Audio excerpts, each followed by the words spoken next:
बहुत प्राचीन समय की बात है। उड़ीसा के एक राज्य में अंगद जी नाम के एक वीर पुरुष रहते थे। वे राजा के भतीजे थे, युद्ध कला में निपुण, बुद्धिमान और अत्यंत साहसी।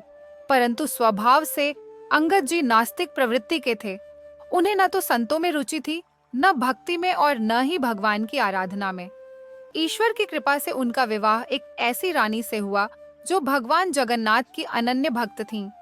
रानी के मायके में संतों का आना जाना लगा रहता था।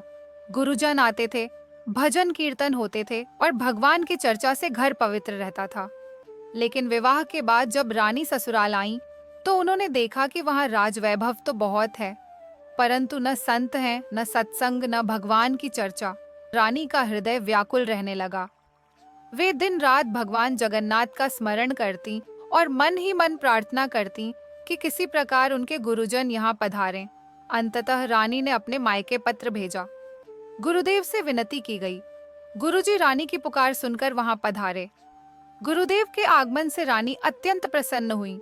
उन्होंने चरणामृत लिया, आरती उतारी और भोग अर्पित किया। धीरे धीरे वे गुरुदेव के चरण दबाने लगीं। उसी समय अंगद जी वहां आ पहुंचे। उन्होंने अपनी पत्नी को एक संत के चरण पकड़कर सेवा करते देखा। अंगद जी का अहंकार जाग उठा। वे क्रोधित हो गए और संतों को तिरस्कार से देखने लगे।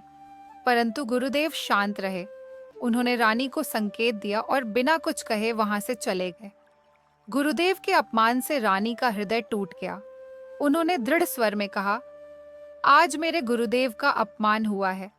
जब तक आप उनके चरणों में क्षमा नहीं मांगेंगे, मैं न आपका स्पर्श करूंगी, न आपके घर का अन्न जल ग्रहण करूंगी। अंगद जी स्तब्ध रह गए।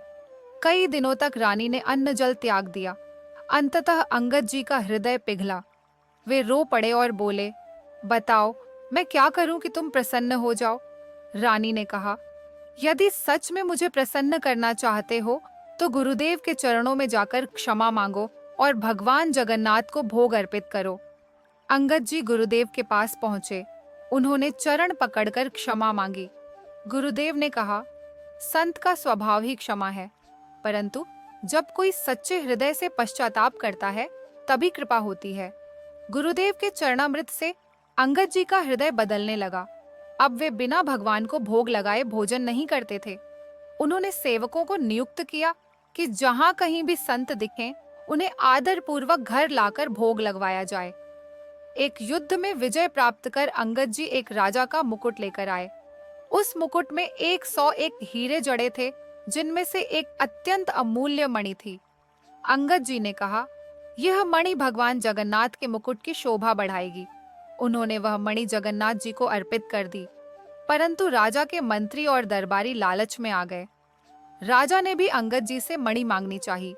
अंगद जी ने स्पष्ट कहा, जो भगवान को अर्पित हो चुका वह अब मेरा नहीं। राजा ने षड्यंत्र रचा।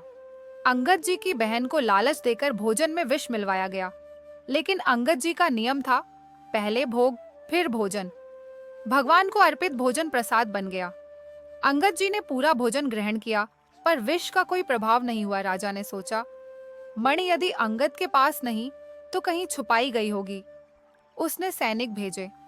सैनिक जब अंगद जी को हथकड़ियों में बांधकर ले जा रहे थे, तब राजा ने पूछा, मणि कहाँ छुपाई है? अंगद जी मुस्कुराए और बोले, मैं भगवान के पास नहीं जा सकता, पर भगवान तो मेरे पास आ सकते हैं। उन्होंने कहा कि मणि को आंगन के तालाब में फेंक दिया गया है।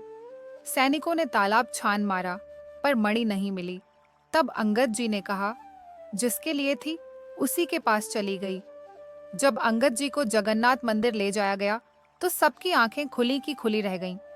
वह अमूल्य मणि भगवान जगन्नाथ के मुकुट में विराजमान थी। राजा, मंत्री, सैनिक सब कांप उठे।